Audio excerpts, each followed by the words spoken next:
Home Alone was one of the biggest hits of 1990. It's a love letter to Christmas. This movie never goes away. Hang on a second.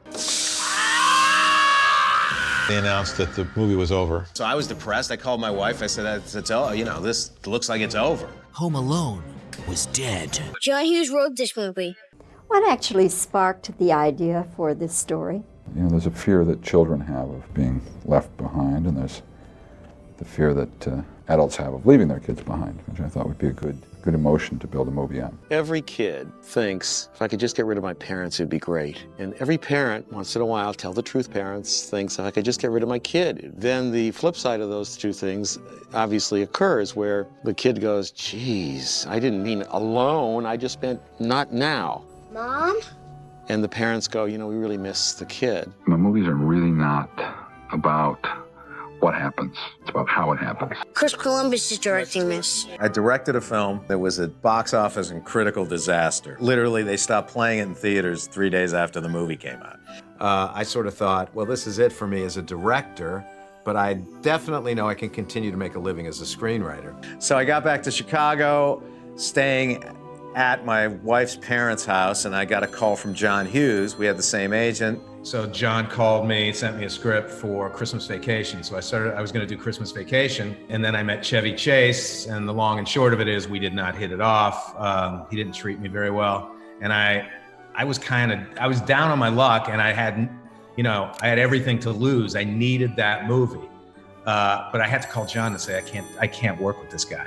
2 weeks later, John sent me the script to Home Alone. Well, I think John wrote the script. Weirdly, John wrote the script in about 2 days. I mean, he wrote it over a weekend. So I read Home Alone and immediately responded to it. I thought it was just a great piece of material, and it talked about some of the things that I was interested in making a film about. John believed in me enough to let me direct Home Alone, and even though he really had no reason to it. And I jumped on it, and I was thankful because even back then, I knew this was a very special movie. John's draft was more boisterous comedy and less about the meaning of Christmas. So I brought little things to it here and there. I think probably the most important thing I brought to the movie was I intensified the relationship between Kevin and old man Marley who lived across the street. So at the very end of the movie, when Kevin walks up to the window and he sees Marley reunited with his granddaughter and son, and they exchange a wave, that to me was the moment that I added. That wasn't in the script. A great script isn't enough. To actually make a film, you need money, and only a studio can put that money on the table. So John Hughes took the script to Warner Brothers. Can you do this for a price? It's a little kid. It's not Clint Eastwood. It's not Mel Gibson. Movie stars were selling movies. And John was just sort of convinced that it was going to be a nice film, it would do well, it would get reviewed well, but it wasn't going to be a hit. And John said, I think maybe it's a $10 million movie. Bob Daly said, all right, well, if you can do this movie for 10, we'll make it. No, 10 million isn't a big number. Most films released at that time had budgets several times higher. Filming Home Alone was a particularly brutal shoot because, we didn't have enough money to build all the sets. We started to have a feeling like if you don't shortcut it, this thing may turn out to be really something special. That even though the budget was climbing, John believed that Warner Brothers would be comfortable with whatever budget it ended up at. Hang on a second.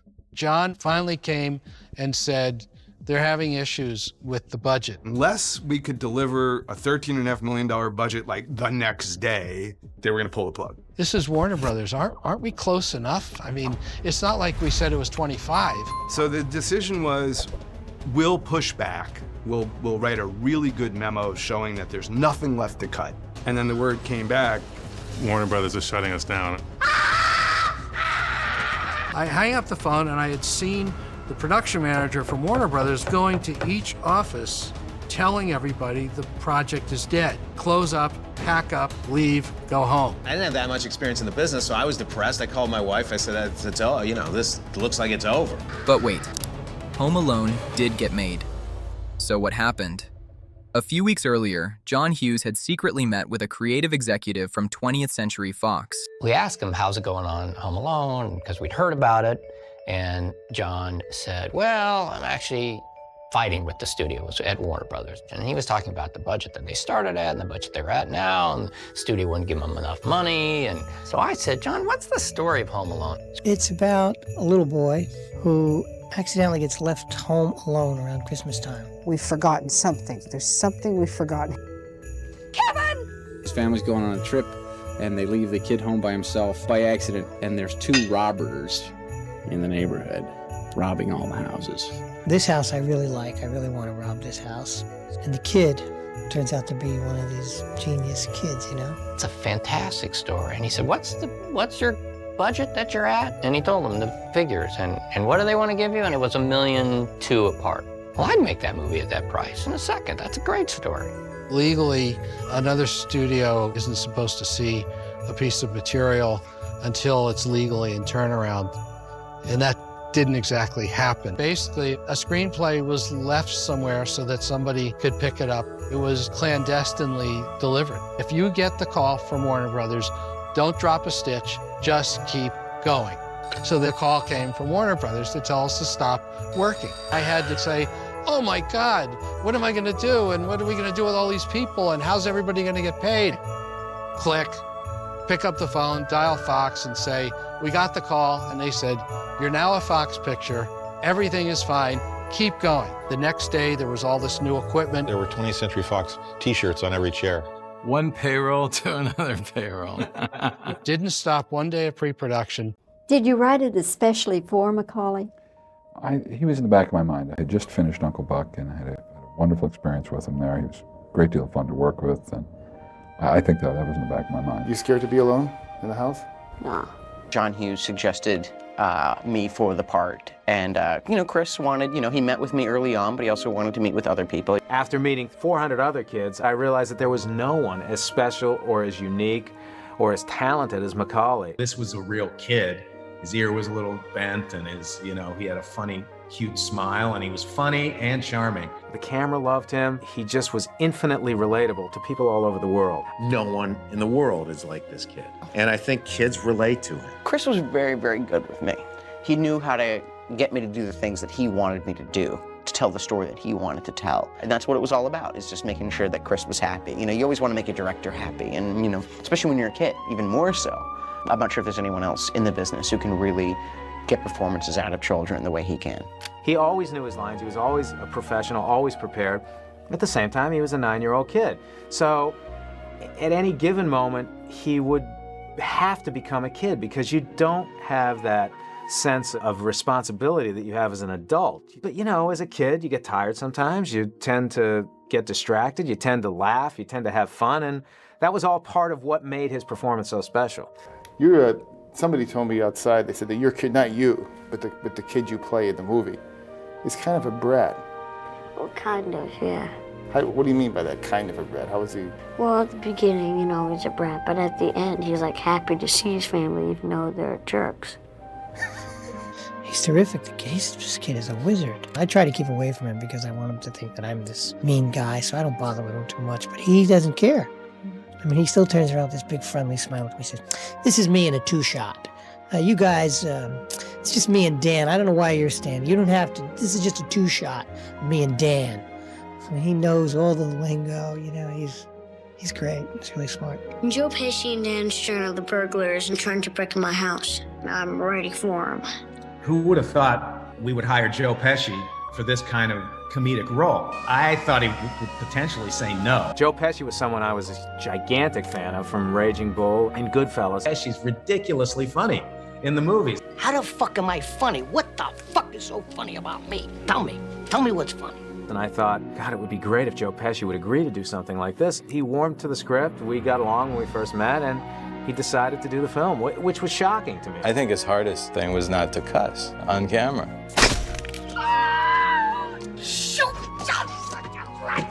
And working with Pesci, he's such a little whiny, annoying guy who I absolutely love. And that was the beginning of trying to find his sidekick. I had been a huge fan of Daniel Stern ever since I saw Breaking Away. He was just, I thought, a phenomenal actor. He was always my first choice, although he wasn't originally cast in the film because we couldn't afford him. They hired another guy whose name I can't remember And Pesci rehearsed for like a few days, and then they called me and said, okay. Ironically, because of a failed screen test, Dan ended up getting the role. Thank God that other guy didn't do that movie. Would have been so stupid to have passed. As far as the adult roles, what was the challenge there for you as the writer and the producer? To get Catherine in the movie was real important. We had someone who could play the comedy, but can also be a real mom, somebody you believe as this boy's mom. I mean, Catherine, I just felt she could be that kind of mom. The booby trap sequences for Home Alone was inspired by old Warner Brothers cartoons. And I felt that, ironically, the most violent things that happen in Warner Brothers cartoons happen to be the funniest. We applied that to the booby traps in Home Alone. Hello. Whether it was stepping on a nail or having an iron thrown down a laundry chute, something that could potentially kill you that you walk away from is funny. And at the time, wire work was not being done in terms of stunts, so when they were done and I called cut, no one was laughing because we thought the stunt performer was killed. And then we go back and look at the video playback and it's hysterical. Nowadays, all those stunts are done with wire work and they don't have the same feeling. Key for me is to always create films that don't feel dated. Picture like Home Alone still makes an audience laugh as hard as it did when it was first released. And that to me is what we wanted to do way back then. I don't even know if we could make Home Alone today because there's no way a kid could be disconnected from his family longer than 2 minutes. But at the same time, we tried to infuse the look of the film and the feeling of the film with a sense of timelessness. I mean, it'd be great if it was a hit. I hope it is. And I imagine because it's John Hughes and Christopher Columbus and a good, funny idea. Like it'll be a nice, funny Christmas story. Home Alone comes out. Ebert and Siskel hate the movie. Writer-producer John Hughes and his director Chris Columbus have made a sort of a preteen Ferris Bueller's Day Off, and the formula is wearing thin on me. At that point in time, Siskel and Ebert was it. They could make or break movies. The dopey new comedy, Home Alone. We had predicted for the opening weekend, based on tracking, market research tracking, $8 million. We were going to be happy with $8 million. It made $17 million. It was the #1 movie all the way through Christmas, and of course went up, because now you have the Christmas holiday and all the kids are out of school. How does it feel to have the #1 movie in the country? It's great. We never expected, what we didn't expect, was the fact that the film would be so immensely popular. Ebert and Siskel, they've got to be incredibly frustrated, because it doesn't stop. I think people love Home Alone because of comedy still works. It still makes kids, it makes 50-year-olds laugh. You know, it's just eternally funny. Here's two adults who should be able to subdue a child, and they can't do it. And they get outsmarted, and the reason they get outsmarted is because they think they're smarter than the kid, when in fact he's smarter than they are, and he's anticipating everything they're going to do. And I also think the emotional part of Home Alone is very emotional for people. I think it's a classic movie, and I'm very, very proud to be a part of that. I got a feeling this is going to be your best Christmas ever.